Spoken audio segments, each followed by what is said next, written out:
Bonjour tout le monde, ici Jean-Claude Audette de Québec.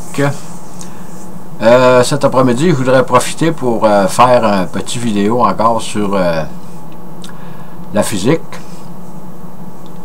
Chose que j'avais traitée superficiellement seulement auparavant. Soit l'expérience de Michelson et Morley de 1887. Qu'était cette expérience? C'est que Michelson et Morley ont tenté de mesurer la vitesse absolue de la Terre à travers l'hypothétique éther. Comme on le sait, ça, l'éther, ça traînait dans le paysage depuis plus de 2000 ans. C'est Aristote, 2000 ans avant Jésus-Christ, c'est Aristote qui avait pensé que la voûte étoilée, le firmament, que tous les planètes, les étoiles, ça flottait dans un ventre qui appelait l'éther, et que c'était invisible, et que un peu plus tard dans les années de Wilkinson et Morley, il appelait ça un vent d'éther, mais c'était indétectable. Et l'expérience il y a eu beaucoup d'expériences dans ce domaine-là, pour essayer de vérifier, en somme, le principe de Galilée, soit l'addition des vitesses, mais la plus concluante fut celle de ces deux Américains, Wilkinson et Morley, qui, eux, avaient inventé, créé de leur imagination, ce qu'ils appelaient un interféromètre.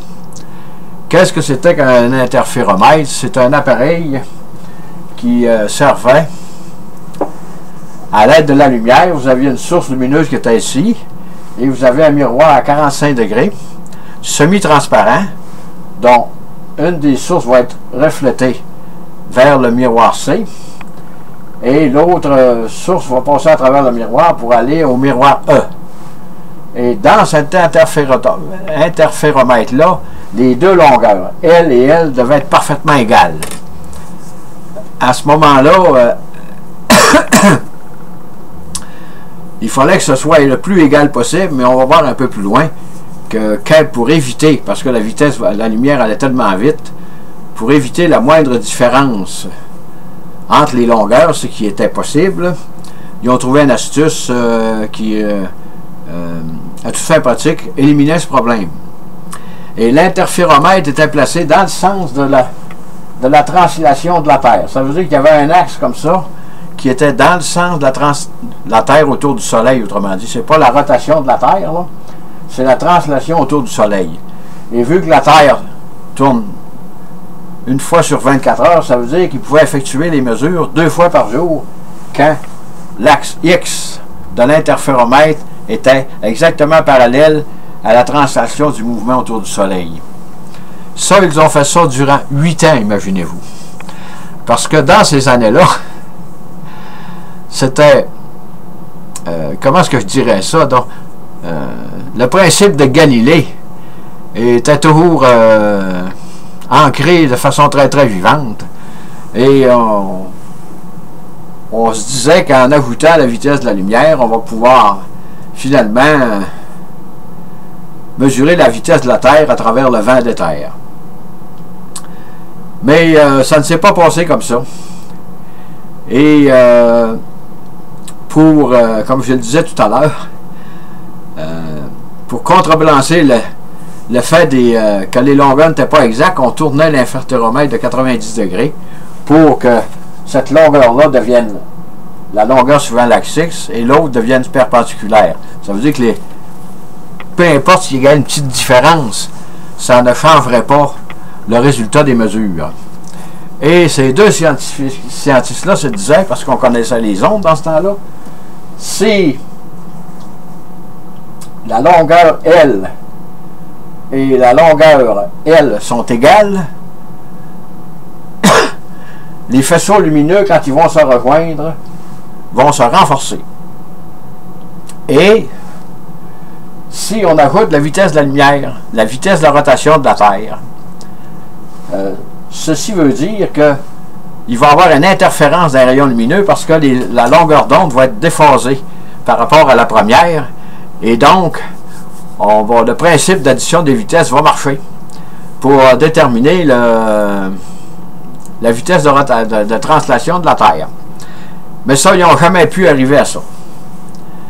Peu importe le nombre d'années qu'ils ont fait cette expérience-là, il n'y avait jamais d'interférence entre les deux longueurs, L, et les rayons lumineux.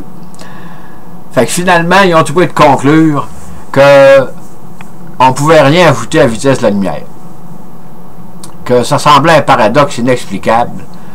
Mais après de nombreuses expériences qui avaient été faites par ces deux scientifiques américains-là, il était devenu évident que le principe d'addition des vitesses de Galilée ne s'appliquait pas à la lumière. Et Poincaré, qui lui était un scientiste de ces années-là très très éminent, un mathématicien éminent,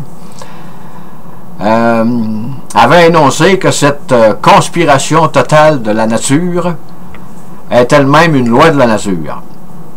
Ça veut dire qu'il en arrivait à la conclusion qu'il n'y avait aucune manière de déterminer une vitesse absolue. Et cette aberration ou ce paradoxe à laquelle on ne pouvait rien ajouter à la vitesse de la lumière, comme on le sait, fut expliqué en 1905 par Albert Einstein. Et lors de mon dernier vidéo, j'avais oublié de mentionner, parce que moi, je fais mes vidéos, je ne suis pas comme un jeune, les petits jeunes de 20 ans, ils font n'importe quoi avec ça. Moi, c'est comme on dirait en canadien, c'est un one-shot deal. Parce que je ne peux pas couper mon vidéo, là, puis je peux pas mais il y avait un genre d'expérience de pensée intéressante que j'aurais voulu mentionner, mais malheureusement, je l'ai oublié. C'est pour ça que je vais le dire actuellement, vu qu'on est toujours dans le domaine autour des années 1900, là. Comme on l'a vu, plus nous allons vite, plus le temps s'étire. Et par ricochet, plus nous allons vite, moins nous vieillissons rapidement. Parce qu'une seconde devient de plus en plus longue, avec la vitesse de la lumière. Et je me dis, si quelqu'un a une maladie comme, disons une maladie incurable comme le cancer, si un jour, avec une expérience de pensée ou en réalité, vous êtes capable d'embarquer ce patient-là sur une fusée qui va voyager dans les lumières à la vitesse de la lumière, son cancer n'évoluera plus. Parce que lui-même ne vieillira presque plus. Et ceci va donner le temps aux spécialistes du temps, quand ils auront trouvé un remède pour guérir le cancer, ramènera cet individu sur Terre et pourront lui donner les médicaments requis pour que son cancer disparaisse. Et si vous dites ça à un médecin, en supposant qu'il ne connaît pas les théories d'Albert Einstein, il va vous dire, ben, ça tourne pas dans le soulier, mon cher monsieur. Vous voyez bien que c'est une impossibilité. Ça n'existe pas, ces affaires-là. Mais si vous dites ça à un physicien, probablement qu'il va vous dire, oui, c'est vrai.